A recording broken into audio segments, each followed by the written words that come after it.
Boa tarde. Boa tarde, Adriana Lisboa. Hoje é um dia, eu diria, especial do programa do centenário de José Saramago. Digo porquê? Porque no dia de hoje, 6 de junho, esta é a quarta iniciativa do centenário. A quarta. E todas elas organizadas ou co-organizadas pela Fundação José Saramago. Tivemos de manhã um encontro de cátedra José Saramago na Fundação. Tivemos, ao início da tarde, duas conferências do ciclo Genealogias Literárias de José Saramago. A seguir tivemos a abertura da exposição na Biblioteca Nacional. Estão todas convidadas, porque o público aqui é maioritariamente feminino.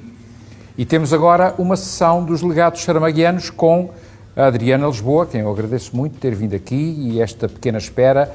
A sessão é ao vivo, mas está a ser gravada para depois ser injetada nos canais da Câmara Municipal de Oeiras. Vou lembrar a quem já conhece e explicar a quem não conhece o espírito deste programa que nós chamamos Legados Saramaguianos. Ele está integrado, no fundo, num dos grandes eixos do programa do Centenário, que é o eixo da leitura. Leitura não apenas de José Saramago.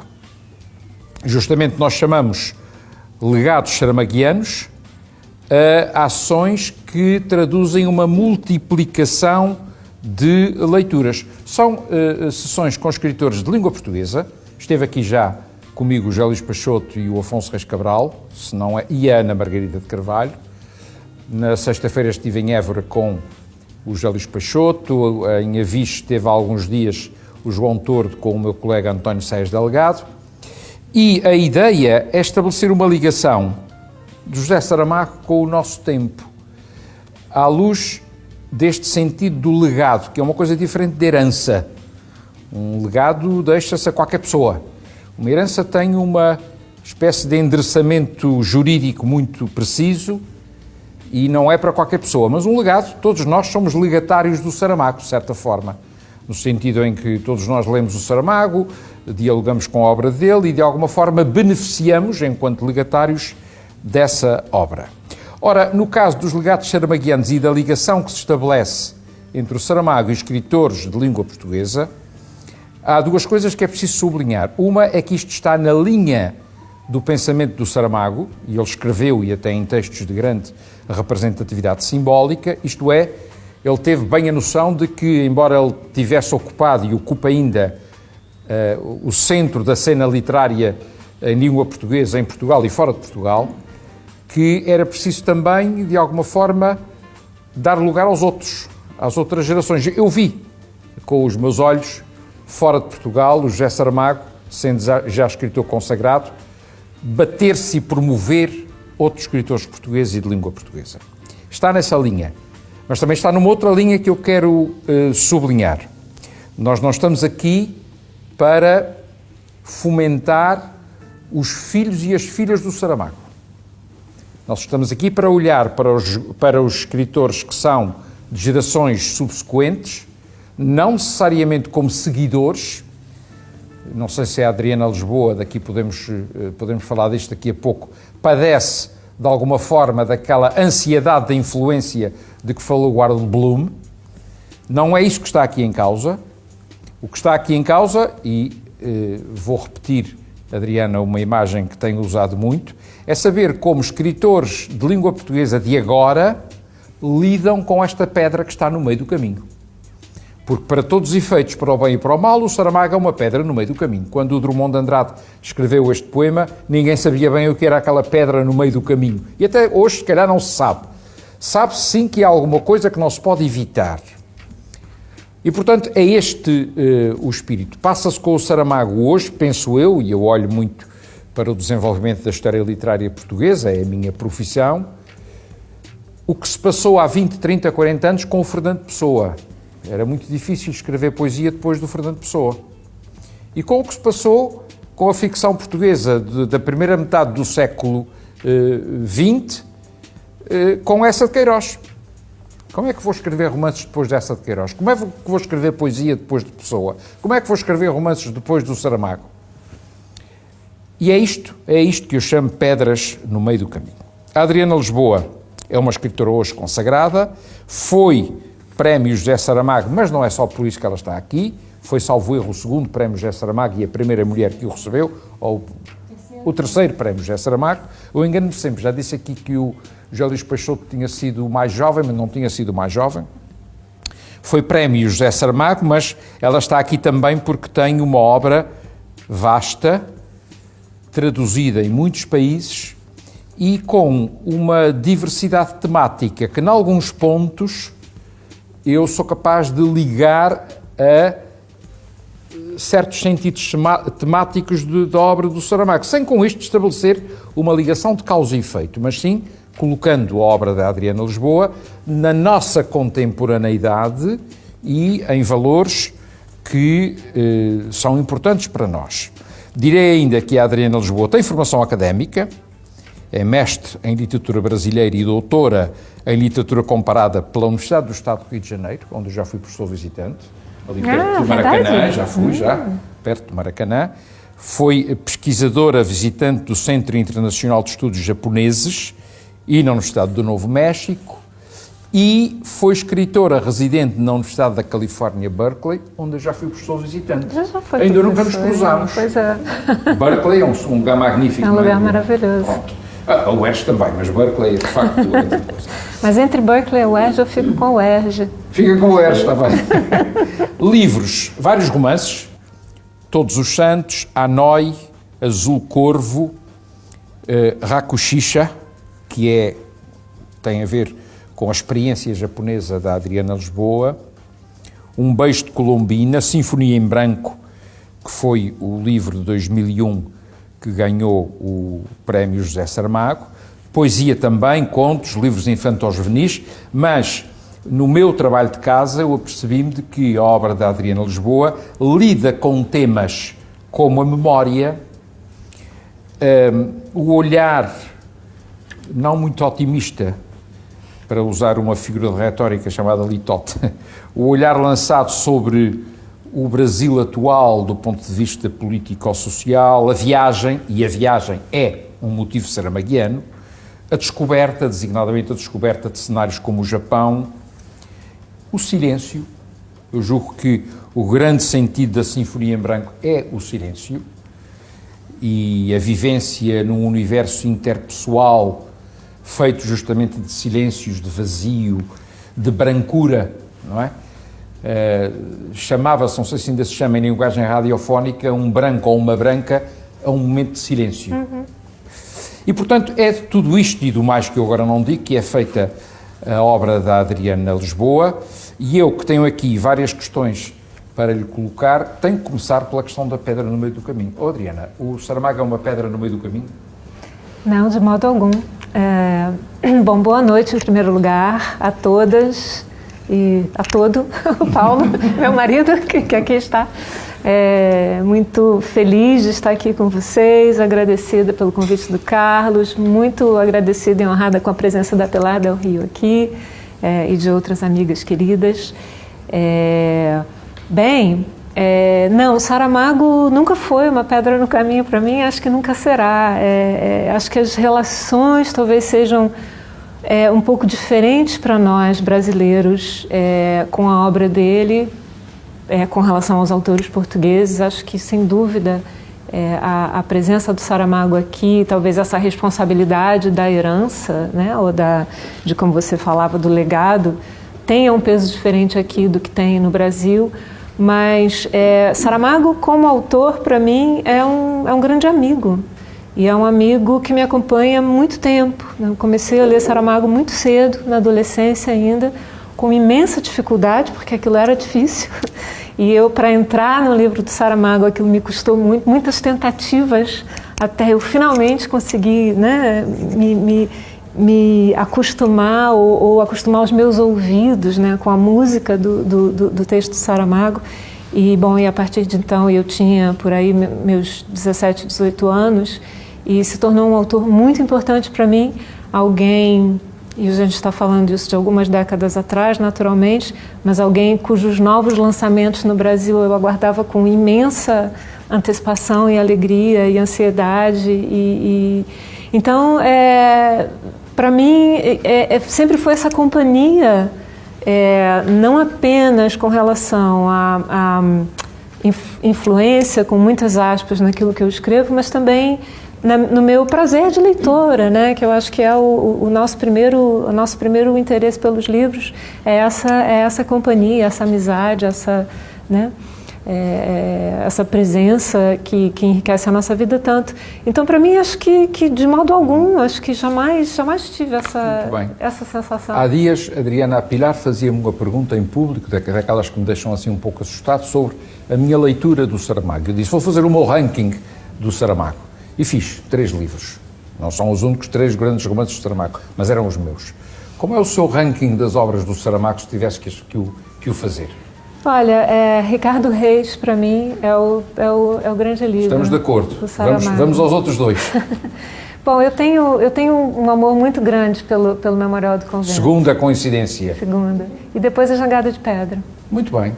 Coincidimos? Não, a minha terceira é o Ensaio sobre a Cegueira, mas devo dizer que A Jangada de Pedra, que é um livro que, quando eu li, me causou um certo desconforto. A mim, e não só a mim, agora tem sido revalorizado.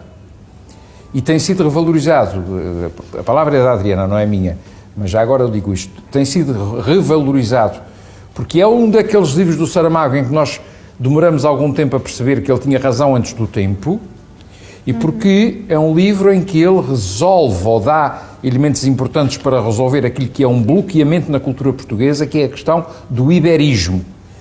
E aquela jangada, no fundo, em movimento, provoca uma solução transiberista para a questão do iberismo. Mas isso é outra questão. E porquê esses 3, Adriana? Pois eu acho que existem coisas nas nossas leituras também que são tão subjetivas, né? E os livros nos marcam de formas tão pessoais e muitas vezes tão pouco narráveis ou explicáveis, não sei. Memorial do Convento foi o primeiro livro dele que eu li e foi o que eu mais li. Eu li Memorial do Convento talvez umas 4 ou 5 vezes e aquilo me impressionou muito. Eu acho que foi uma entrada no universo, aquela coisa barroca, exuberante, né? Que para mim foi assim, um grande acontecimento literário na minha vida. Foi como ler Machado de Assis pela primeira vez ou Gabriel Garcia Marques pela primeira vez. Eu acho que eu coloco assim, essas experiências lado a lado. Mas Ricardo Reis me pegou de um outro jeito, né? Eu acho que aquilo ali tem uma outra solidão, um outro silêncio, uma outra Aposto que já foi tristeza, fazer o passeio do Ricardo Reis em Lisboa. Não fiz, não.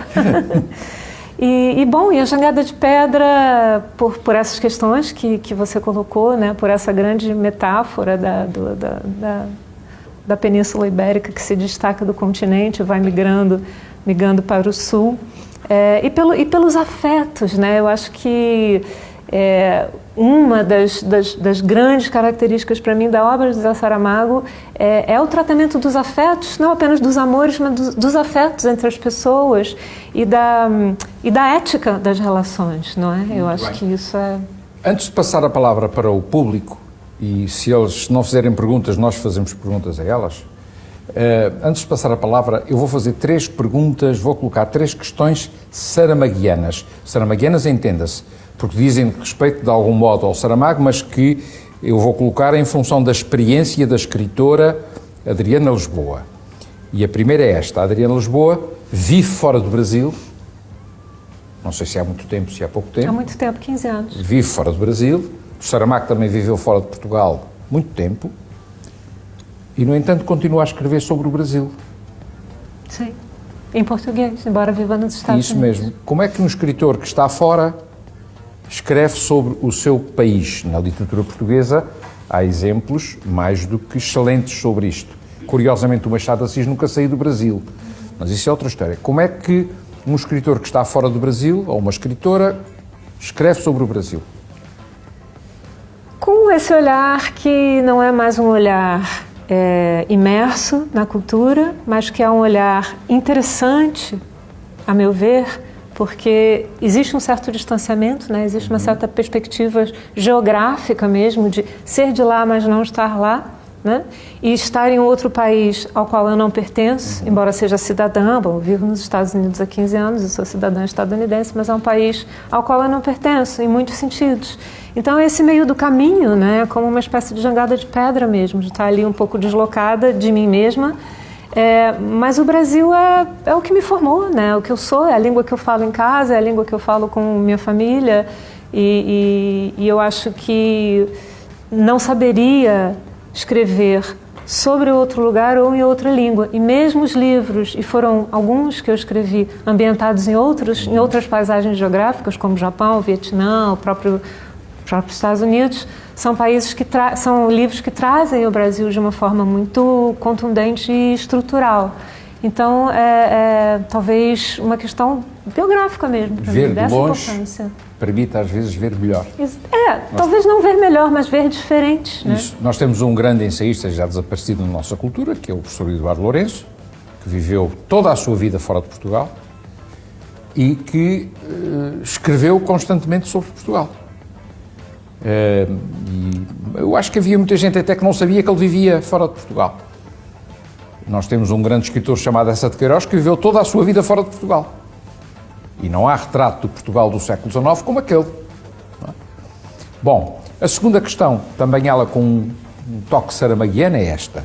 Nós acabámos de abrir na Biblioteca Nacional uma exposição sobre o espólio de José Saramago, chamada a exposição A Oficina do Escritor, cujo eixo de desenvolvimento é a noção, digamos, confirmada pelo próprio Saramago, é a noção de que o escritor trabalha. O escritor deve muito pouco à inspiração, se é que deve alguma coisa, e deve muito ao trabalho. A minha pergunta, embora com a indiscrição de entrar na oficina da escritora enquanto ela está connosco, é este: como é que a escritora Adriana Lisboa trabalha? Eu acredito piamente no trabalho, no valor do trabalho, de comparecer, de fazer, refazer. Eu acho que é lógico, existe um imponderável aí da inspiração e disso que a gente não entende muito bem, que vem, a gente não sabe muito bem de onde, mas eu acho que o trabalho é fundamental e para mim é isso, é apagar mais do que escrever às vezes e refazer muitas vezes. Embora saber respeitar também os momentos como conversava com a Pilar agora há pouco sobre o meu último livro que eu escrevi em 3 semanas, porque eu estava lendo um ensaio da Rosa Monteiro e numa passagem, eu, enfim, tinha acabado de perder meu pai ano passado e Rosa Monteiro tem um livro magnífico chamado A Ridícula Ideia de Nunca Mais Te Ver, e tem um momento em que ela fala que nós narramos as nossas vidas, mas nós não temos como narrar a nossa própria morte. Então, quem fica precisa narrar a morte de quem se vai.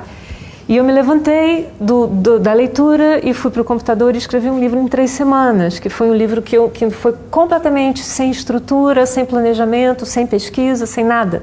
O livro, enfim, outras coisas compareceram. Mas então eu acho que esses momentos também precisam ser respeitados, né? Esses momentos de pura, não sei... de um não sei o quê mesmo que comparece. O Saramago concedia chamar a esses momentos de intuição.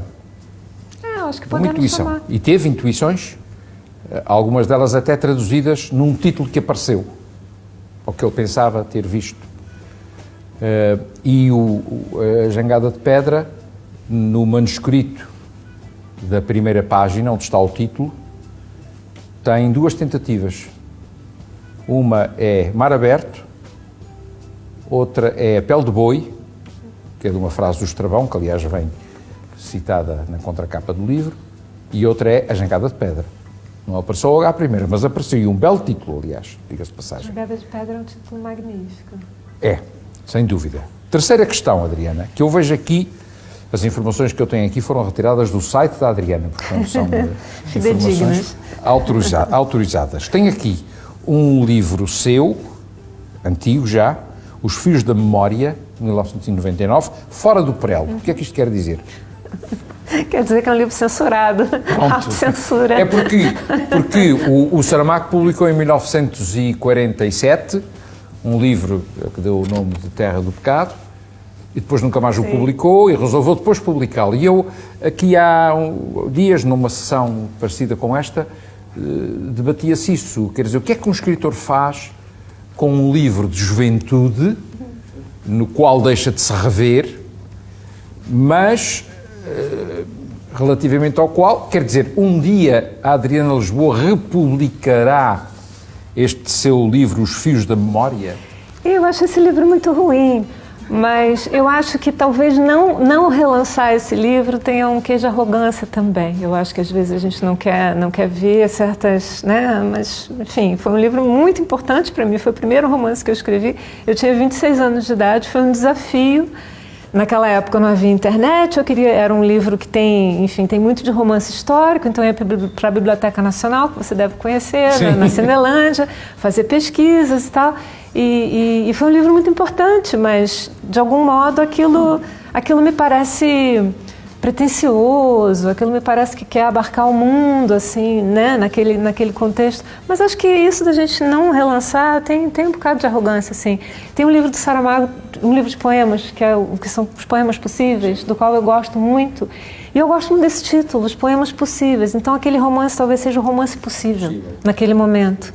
Então, nesse sentido, talvez eu devesse relançar, mas então, como eu não Adriana, gosto dele, né, posso fazer uma sugestão? Claro. O Saramago republicou A Terra do Pecado, quando já era um escritor ultra consagrado, sendo evidente que A Terra do Pecado, cujo título era A Viúva, é assim que está publicado na edição espanhola e é assim que eu acho que vai ser republicado em Portugal. O escritor, quando já é super consagrado, pode permitir-se recuperar um pecado de juventude. As pessoas até acham graça, não é? A Adriana Lisboa já é pecado, em certo sentido.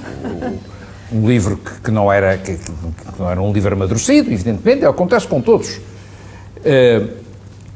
Sabe como é que... Eu volto sempre a esta questão, mas, enfim, puxa-me sempre o pé para aqui. Sabe como é que o Essa sugeriu que se chamasse às primeiras prosas que ele tinha publicado nos jornais? Prosas bárbaras. E assim foi, prosas bárbaras, não é? E, portanto, a Adriana Lisboa já é uma autora consagrada. Quando ela for ultra consagrada, pode-se permitir voltar a este livro, porque, agora falando um pouco mais a sério, ele faz parte da sua obra completa. Claro. Não, eu conversando com você agora, tem uma outra coisa que está me ocorrendo. Pensar que esse livro é um livro mal sucedido significa que eu penso que os outros são bem sucedidos? Ou seja, é um pouco delicada essa questão. Essa também. É a lógica das coisas. Quer dizer, o escritor, quando escreve e emenda e volta a emendar, normalmente emenda para melhor. O escritor, quando vai amadurecendo, começa a ser melhor escritor. Não quer dizer que todos os romances sejam grandes romances, mas é natural, é como em tudo.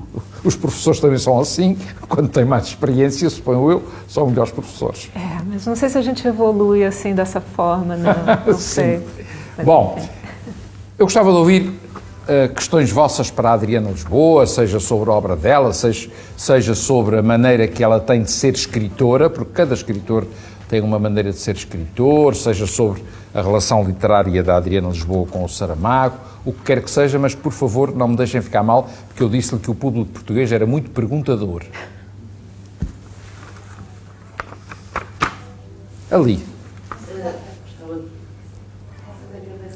É por causa da gravação. Adriana, se tem uma, eu penso que entre poesia e ficção, romance, se calhar prefere escrever romance porque tem mais obra publicada do que em poesia.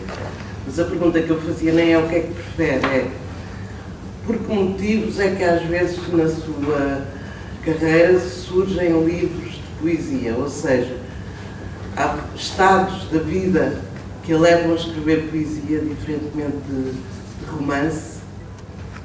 Obrigada pela pergunta, que eu acho uma ótima pergunta. A poesia apareceu na minha vida bem antes da ficção. Eu comecei a escrever poesia muito cedo.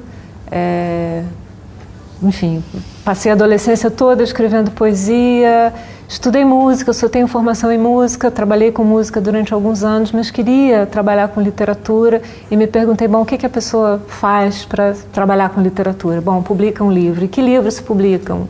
Romances, talvez. Então, vou tentar escrever um romance. E foi quando eu escrevi o meu primeiro romance, famigerado e censurado, Os Fios da Memória. Mas a poesia sempre me acompanhou, e tanto a escrita quanto a leitura, desde muito cedo. E eu acho que sempre foi uma companhia muito importante. Mas de algum modo a vida foi me levando para a escrita de romance, de ficção. Eu publiquei o primeiro romance, publiquei o segundo, que ganhou o prêmio, e aí os outros vieram um pouco a reboque, já talvez numa expectativa minha, e editorial também, e de leitores e tal, mas a poesia sempre ali. E eu sem publicar a poesia, porque eu não sabia julgar a minha própria poesia, não sabia se aquilo valia a pena, se não valia.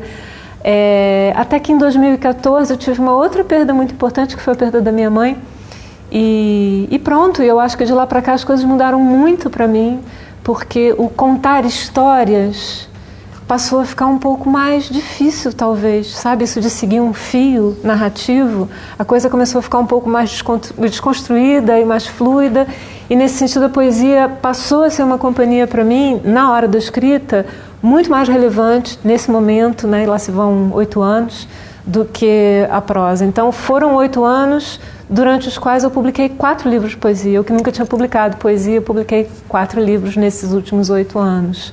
Então as coisas têm sido mais ou menos assim.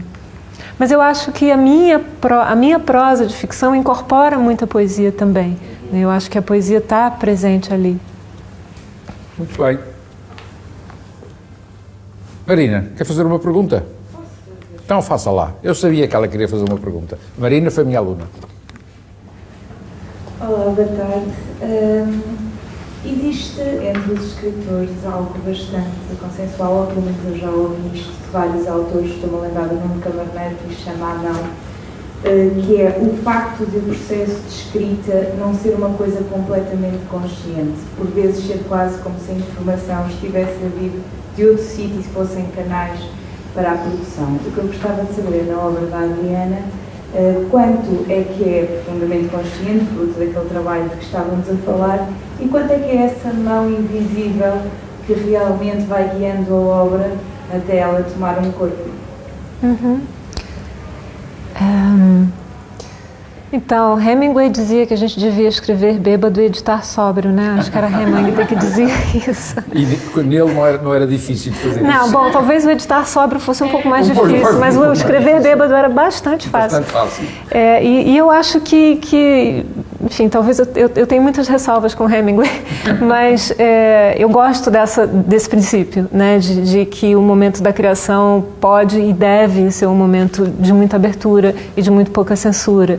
E aí depois a gente sai cortando, editando, revendo, e eu acho que para mim existe um dado musical também na literatura que é muito importante. Então os ritmos das frases, a pontuação, as frases curtas, as frases longas, como que essas coisas se coordenam no texto, as palavras mesmo, né? Porque é essa palavra para designar tal coisa e não outra palavra, que essas palavras têm o seu peso. Então isso tudo muitas vezes aparece no momento da escrita como uma coisa muito, muito espontânea, e muitas vezes vão aparecer no processo de revisão, né? Mas acho que para mim é muito importante ter essas duas coisas bastante equacionadas, né? Tanto o momento da embriaguez mesmo, da bebedeira, para continuar com a metáfora, como esse outro momento, como a gente falava há pouco, do trabalho, né? O trabalho é muito importante. E existe, talvez, em torno da atividade artística, né? Eu tenho uma grande amiga que é artista visual e que sabe disso muito bem, que é como se, enfim, os artistas, os escritores são os escolhidos, né? O Espírito Santo, assim, baixou e aquilo sai, assim, e é uma obra. Não, né? Existe um trabalho, ali são horas e horas de fazer, de refazer, de jogar fora, de apagar, no caso de uma pintura, faz por cima, joga fora, rasga, enfim, e é disso, né? Então, a arte é um trabalho, né? Então, eu gosto muito dessa ideia também, um ofício, né? Um trabalho. Mais uma pergunta? Lanço eu 2 questões, uma um pouco mais longa e outra brevíssima para terminar. A Adriana Lisboa, nesta altura, está a fazer um trabalho que foi proposto pela Fundação José Saramago no âmbito do centenário. Pode ser revelado porque não é segredo industrial. É um trabalho que está a ser feito com o Turismo de Portugal, que junta uma série de escritores. O trabalho é, desse ponto de vista, do diálogo com outros escritores, coordenado pelo José Luís Peixoto, que é uma espécie de pivô, e trata de um produto eletrónico, uma plataforma, chamada Viagem a Portugal Revisited. Muita gente tem ficado um bocadinho perturbada com esta coisa do termo inglês. Não sabem certamente que ele vem de um poema do Álvaro de Campos, Lisbon Revisited. O ponto de partida é o livro do Saramago, Viagem a Portugal, de onde nós escolhemos 12 fragmentos sobre 12 lugares ou conjuntos de lugares. E convidámos escritores de fora, lá está, para fazerem um pouco desses trajetos e escreverem sobre eles. Como é que está a ser essa experiência, Adriana? Bom, em primeiro lugar, é um enorme, né, privilégio trabalhar numa visita a essa grande obra, né, que é o Viagem a Portugal, que é uma obra tão impressionante, que me levou por tantos recantos junto com Saramago. Mas a mim me tocou visitar Coimbra e estar em lugares onde Saramago esteve e em outros lugares onde ele não esteve, né? Porque Saramago passa por Coimbra, mas não vai à universidade deliberadamente.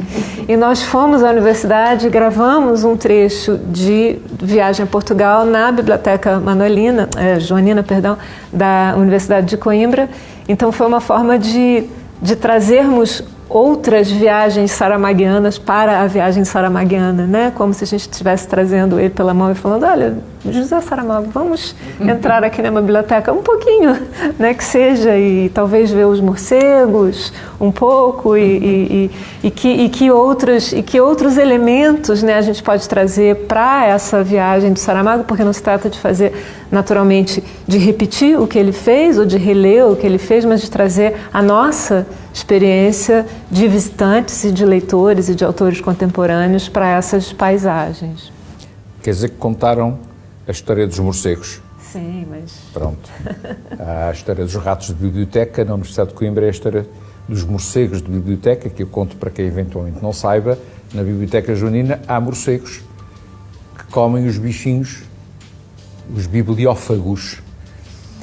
Mas as mesas têm que ser protegidas durante a noite, porque os morcegos, o que comem também têm que devolver, não é verdade?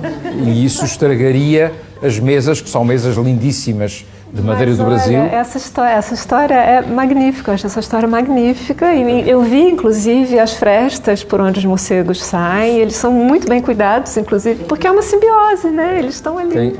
É um equilíbrio. Sim, perfeito. Quem achou muita graça, toda a gente acha muita graça a esta história, mas quem se deliciou com ela quando lá esteve, há muitos anos já, eu era um jovem professor, foi o Humberto Eco, que foi visitar a biblioteca e ficou espantado com esta história dos morcegos. Essa história é belíssima, é belíssima. E devem ser os morcegos mais eruditos que há à face da Terra, não é? Imagina. Suponho que não há morcegos tão eruditos. Adriana Lisboa. Então são como essas pessoas que vêm de famílias de intelectuais e não leem. Sim, exatamente. Adriana Lisboa, para terminar, também com uma citação de um escritor, agora o José Saramago. Um dia perguntaram ao Saramago que conselho daria a um jovem escritor. Sim. E ele respondeu mais ou menos assim: não ter pressa, mas não perder tempo. E a Adriana Lisboa, que conselho é que dá? Não vale dar o mesmo. Você vai me desculpar, mas eu sempre cito o Saramago nesse momento. Ah, é? Sempre dou essa resposta. E o que é que isso significa para si?